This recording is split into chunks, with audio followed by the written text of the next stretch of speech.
एक हरे भरे जंगल में जानवरों का एक समूह रहता था जो अपनी एकता और मित्रता के लिए जाने जाते थे। उनमें ओलिवर नाम का एक बुद्धिमान बूढ़ा उल्लू, मिलो नाम का एक चंचल बंदर और बेला नाम का एक दयालु हिरण था। एक सुबह जब जानवर नदी के पास इकट्ठे हुए तो उन्होंने एक अजीबोगरीब नजारा देखा।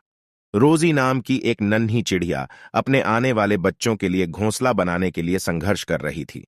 उसकी छोटी सी चोंच में उसकी जरूरत की टहनियां नहीं समा सकती थीं और वह थकी जा रही थी।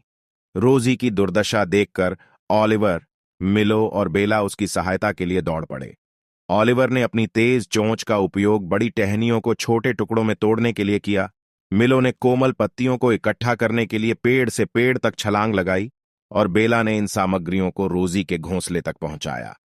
जानवरों ने सद्भावपूर्वक काम किया, यह जानते हुए कि उनके सामूहिक प्रयास से रोजी के लिए महत्वपूर्ण अंतर आएगा।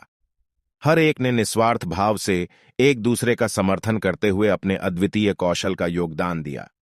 ओलिवर, मिलो, बेला और रोजी के अटूट समर्पण की बदौलत दिन हफ्तों में बदल गए और घोंसला धीरे धीरे आकार लेने लगा। जैसे जैसे वे साथ साथ काम करते थे, वे करीब आते गए, कहानियां और हंसी साझा करते गए। एक दिन जंगल में भयंकर तूफान आया। तेज हवाओं और भारी बारिश ने पेड़ों को तोड़ दिया, जानवरों की मेहनत को नष्ट करने की धमकी दी। रोजी के घोंसले के टूटने का खतरा था। बिना किसी हिचकिचाहट के ओलिवर, मिलो और बेला एक साथ जुटे। उन्होंने घोंसले के चारों ओर एक सुरक्षा घेरा बना लिया, उसे तूफान के प्रकोप से बचा लिया। ओलिवर ने एक बाधा बनाने के लिए अपने पंखों का इस्तेमाल किया, मिलो ने शाखाओं पर पकड़ बनाई और बेला ने खुद को हवा के खिलाफ ढाल के रूप में तैनात किया। आंधी चली, लेकिन उनकी एकता और दृढ़ संकल्प प्रबल हुआ। घोंसला ज्यों का त्यों बना रहा और रोजी के बच्चे सुरक्षित थे।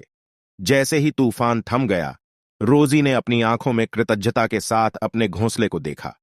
उसने महसूस किया कि अपने दोस्तों के समर्थन और निस्वार्थ भाव के बिना वह कभी भी अपने छोटों के लिए एक सुरक्षित ठिकाना नहीं बना पाती। जानवरों ने भी अपनी एकता की शक्ति को पहचाना। वे समझ गए कि एक साथ खड़े होकर और एक दूसरे का समर्थन करके वे अपने रास्ते में आने वाली किसी भी चुनौती को पार कर सकते हैं। उस दिन से ओलिवर, मिलो, बेला और रोजी अविभाज्य हो गए। उन्होंने जंगल में नेविगेट करना जारी रखा, अन्य जानवरों की जरूरत में मदद की और एकता और दोस्ती का संदेश फैलाया।